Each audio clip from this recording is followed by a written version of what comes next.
Welcome to Transformative Principal, where you learn how to be a leader and not just a manager of a to-do list. I am your host, Jethro Jones. You can find me on Twitter at Jethro Jones.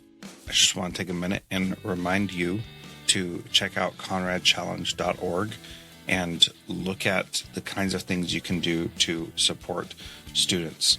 The Conrad Challenge is really about facilitating 21st century skills of creativity, collaboration, critical thinking, communication. So go and check that out at conradchallenge.org. And if you missed my interview with Nancy Conrad, go check that out as well at transformativeprincipal.org/Nancy Conrad. Hi, I'm Chris Nesi from the House of EdTech podcast, a proud member of the Education Podcast Network, just like the show you're listening to right now. The opinions expressed are those of each individual host. And make sure to check out all the other great podcasts at edupodcastnetwork.com. And now, the learning begins in 3, 2, 1. Welcome to Transformative Principal. This is episode 259, last one of the year. Can you believe that? It's already the end of 2018, and in just a couple days, we start 2019. I hope that 2018 has been fantastic for you, and I hope that 2019 will be even better for you. I just want you to know that I appreciate you listening. If I am accurate, I think we're going to break 400,000 downloads for my podcast with this episode right here. And that is amazing. So I just want to say thank you for listening. Thank you for sharing this. Thank you for being a part of Transformative Principal. It is an honor to do these interviews and talk with these amazing leaders each week. And I hope that you enjoyed this interview with Joel. We're going to talk about a crisis that he faced and how he overcame it and how he used the mastermind to help him do that. And being in the mastermind is a great way to help you reach your goals and make your 2019 the best it can be. So if you've been thinking about it, Joel's got some great ideas. Go to transformativeprincipal.org/mastermind and schedule a call with me and we can chat more about that. Thank you so much for being part of Transformative Principal. Here's my interview with Joel Lavin. I do want to change gears a little bit and talk about some of the challenges that you have faced. And specifically, I think it relates to what we were talking about with culture, but I want to talk about the incident with the school posters and the immigrants welcome sign that was taken down and the brouhaha that happened from that. I think it's far enough in the past that it's okay to talk about now, I hope. And if not, then just say no and we'll cut this out and, and move on. But okay. I was able to see that up close and personal because we were in the mastermind together. And so we were able to talk through a lot of that. But the way that I feel like you guys handled that was really effective and well done. So can you just give a little bit of the backstory and then we'll kind of dissect how you responded to that crisis? Sure. Well, let's just say I probably have made some mistakes, in judgment. I think that especially after the November 2016 election, there was a lot of anxiety in our school, in our state, in the district, you could probably say in the nation. And there definitely was a palpable feeling of change in how teachers felt that they needed to protect their students. And I think a lot of our teachers acted out of a sense of, hey, I want to make sure that my students feel safe in this classroom and in this space. And I also want to make sure that my families that come and visit our classroom also feel safe in this space. And there were teachers that made decisions to put up flyers in the new building, which we established in September 2017. And those flyers were welcome signs that were in Spanish and that were in English. And they didn't just say immigrants welcome here. They were more specific and they were actually rather edgy. And the reason I say edgy is because I think that mattered in the context of the larger situation. And the comments were strong and were difficult for certain members of the community to swallow as something that would be up in a school. And because of that, we're a public school. right? Public is the key word, right? And our school was still being touched up and kind of finalized as a building. And so there were many people that were construction workers and people involved in, finishing the school that were in the building, especially over winter break. And they actually were taking offense to these posters. And some of the people that were in the school during the winter break were upset about it. They took photos of them, they posted them on social media, and they complained to the school board about the posters, and they were very upset. And some of them actually tore down the posters, which was very upsetting for the staff because they felt violated, and for the whole community. And many people were very upset within the school, within the district, within the city. And it even got, to a national level to some extent on both sides of people saying, why is this happening in a school? Why are they putting up this stuff? And then other people saying, hey, we need to protect our students. Why isn't the school district doing more? So I was in the middle of all of that, of course, and Yes, I was trying to help everybody figure things out. And I wanted to make sure that my staff felt supported. Ultimately, we were not putting up the posters right away, but eventually the district decided to allow us to put the posters up. However, as a community, as a staff, there was a group of us that are on our equity committee that made a decision to actually take the posters down. But in the meantime, there was all this social media and news and things going on the outside. And there was a response from a parent that wrote a beautiful letter to the editor explaining what she felt was important, as far as values in the school and how we need to make a safe space for our school and for our students, and that it's a safe environment, that we need to have sanctuary or support for these students. And then we even had, people on the other side that were writing that it was wrong that we even had the posters up in the first place. So all of these debates were going on. And in the meantime, I was doing my best to make sure that the staff felt supported. I brought in people that provided emotional support for them, and they were experts in things like trauma or culturally responsive education or dealing with crises like this. I work closely with the teachers to decide to create a space that we call a racism-free zone. And there's a woman named Bahati Ansari who I've worked with to actually establish this program, the racism-free zone, in the 80s at a school in Eugene. She now lives in New Mexico, and she is an amazing individual, has a deep, long past in our community. But she gave me this idea that, hey, we need to establish this space that feels safe for our kids and our community. And so we worked with the staff. We went through some trainings with her, and we established this declaración that we have up on our school everywhere, and we recite in our assemblies that we have every Friday morning.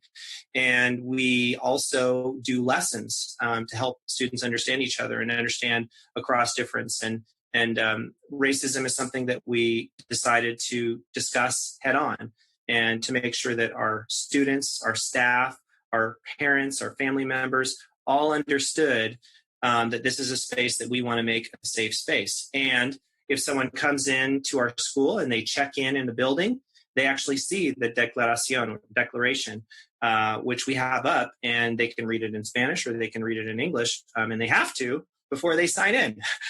So we did things like that so that people could see what our stance was as a school, and that we wanted to make this space a safe space. And that's extremely important to us, that students can talk about differences in each other, and that the immigrant experience is one that's valued in our school. One other little thing that's a snippet to that, after we took the posters down, or after the construction workers took them down, and we had the little debate with the district and everything, the students just overflowed with making posters. So there were posters all over the school. All of the windows were plastered with posters, and they were just amazing, beautiful pictures that people just absolutely love seeing.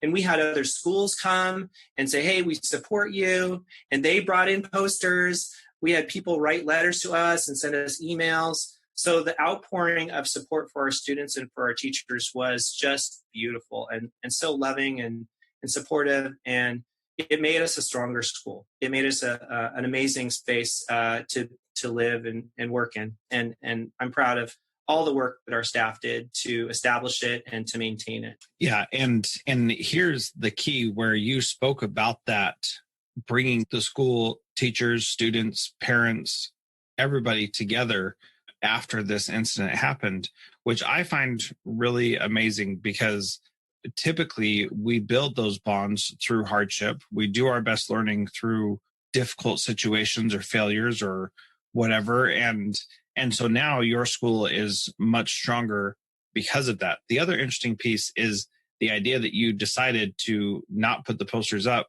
after discussing it with the equity committee. And I think that that is a really interesting piece as well, because one of the challenges that we face when we attempt to be inclusive is that by trying to be inclusive, we are sometimes exclusive. And that's something that I've heard you talk about many, many times, that you want to be inclusive of all people and not just say, oh, only these people that happen to agree with me. And I think that that is a really important piece. So, for example, we have a LGBTQ plus group at my school that wants to do advocacy and talk about, making sure those kids feel safe and all that kind of stuff. And as I've had discussions with them, much of what they're doing is saying, we want these kids who identify this way to be included. And, I asked them, who are you trying to talk to? And they say, well, we want all kids. And I'm like, okay, well, what about those kids that don't identify this way or aren't even old enough to start feeling that way? How are you going to get them to be accepting when they don't even know what any of these letters stand for? And maybe their parents don't want them to know what those stand for just yet. And so, they're trying to navigate through this difficult thing of being inclusive, but not exclusive. And so can you just talk a little bit about some of the processes that you went through and how you try to focus on that being inclusive, not exclusive? So a couple things that I think are important to think about when we're talking about, we have an equity committee at our school, and that school meets to talk about issues that are going on in the building and things that they want to improve. They want staff to feel comfortable talking to each other. They want, and sometimes there are complex issues when you have native Spanish speakers and native English speakers that have learned Spanish. There's cultural differences, and so we talk about things like that. We talk about how those staff members need to negotiate and understand the space that they work in, and that they do the work to help support the students, and how that is the ultimate goal. And there's things that we have to do to protect students. And there's, for example, our district had to be very careful about how we approached supporting students that are documented or undocumented in our district. And they created very specific policies to support all students in our district. And they made sure that when they wrote policies that it included all students, and that there are certain things that we need to do that are designed to support students that are undocumented and also protect their rights. And those are things that we push forward with, and that we built into our program because they do have rights that we need to make sure that we're following, that are federal law. And the reason I bring up those policies is that one of the things that our superintendent, Gustavo Balderas, stated is that he wants all students to feel safe in our school. And so when we had the controversy with our building, he wanted to make sure that everyone understood that all students needed to feel safe in the space. And he emphasized that word all. And I think that that's something that our equity committee tries to do, is to try and help students all understand the differences that we have, and that we explore those. And I think that parents sometimes are a little bit uneasy about certain things that we discuss. However, they also want their students to be exposed to this, I guess I would call it, multicultural experience as well. So I think part of it is an educational piece that we have to put in place of, here's the things that we cover in our school, and these are the things that we want students to value and understand. And our staff have to be very much on the same page about how they explore that. And then at the same time, we have to make sure that as the students put things in place with things that they value, like that they have things that they explore together. For example, we have something that's called a social justice club, and that group meets and they pick the topics. They study the things that they want to learn about, and then they ask the teacher to help them discover what those values are. And they look at it, they change things they want to study, and then they explore further how they want to act on it and things that they might want to do. So we've got student voice, we've got teachers interacting with each other and helping them build positive dynamic and relationships across culture. And then we have a superintendent that values that we make sure all students feel welcome and accepted. And when you have that high level leadership saying, this is a space that we want everyone to feel welcome, then that sets a different perspective in place, I believe. Yeah, definitely. So the other thing that I want to talk to you about is the idea of how the mastermind has helped you specifically and how it differs from like a regular PLN on Twitter or Voxer or something like that. Can you just give a little bit of insight into somebody who's listening right now, who hears me say on every podcast, join the mastermind? What would you say to them? Well, that's funny. I actually, run with someone on Thursday mornings before I go, meet up with you on the mastermind. And he listens to your podcast, and he is always, saying, "Oh, repeating your byline about, are you feeling isolated?" or whatever that little phrase line is that you use. And he teases me about it, that like I'm with you now and I'm part of the mastermind. But really, it has been amazing, and the value that I've had from it has been so. I can't even measure how much it's helped me. And I say that because I've actually built true relationships with people that are thousands of miles away, and I can talk with them and bounce ideas behind the scenes in a way that I never would have had a chance to do before. And that's helped me so much. When we work in districts, if they're a large district, small district, it's really easy to become isolated just within that district itself, because that district has the priorities that it has that they want to accomplish. And so when you work with people that are from all these different districts that are doing different things, or maybe even a charter school or some homeschooling environment or virtual school, then you learn so many more things about how public education works and how private education works even. And that's been amazingly important to me, is that I feel like since I started in the mastermind, I think it was October 2017, I've been able to build so much of a greater perspective on what education is like. I mean, I've read lots of blogs, and I try and join Twitter chats and do lots of different things, and those are valuable to me. I really enjoy seeing people and building their relationships with people, and the video does that more than any of these other social media platforms. And because we use Zoom and we talk and we can connect in that highly visual way, then we don't disconnect from each other as much in between the sessions. And there's more enrollment, as you use the Seth Godin term, in how we connect with each other.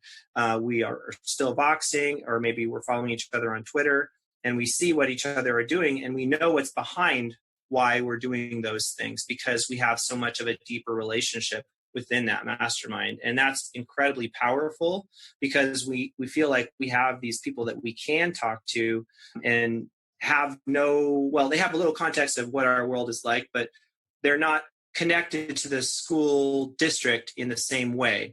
And they can give us a more objective perspective of, hey, have you thought about this? Have you thought about that? And they're not stuck in what a superintendent's priorities are, or anyone else's priorities. They're just helping you think through a problem and using their brain without other added value. And that's beautiful.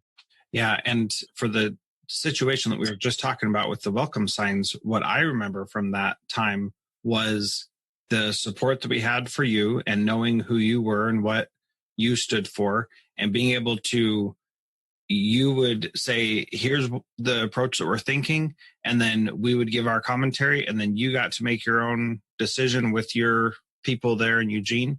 And I feel like it made you more confident in going forward with those issues, that you had people who were just seeing it from the outside and giving you feedback on those things that you were doing.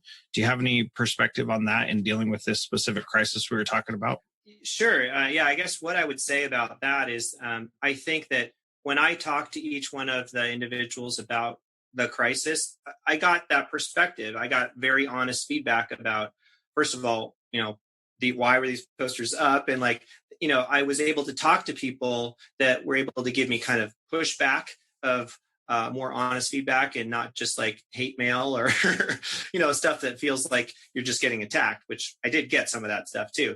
But I think that it was valuable to hear different perspectives and to have a group that was there ready to, discuss those things with me, and know that they would push back on me of why I was going to do this or why I was going to do that, but that they weren't, deeply invested in why I would make this decision or that decision. They, of course, cared for me and wanted to do best for me in how I handled things, and they wanted to support me, but they also wanted me to be able to think through all of the pieces and the decisions that I made all along the way. And that was so important, because without it, I wouldn't have felt like I was able to connect as well, because everyone that I was consulting with on the ground in Eugene were either, similar in their thinking as myself, or were worried about, the outside pressures because they were, senior administration that were very concerned about how it was going to damage the school.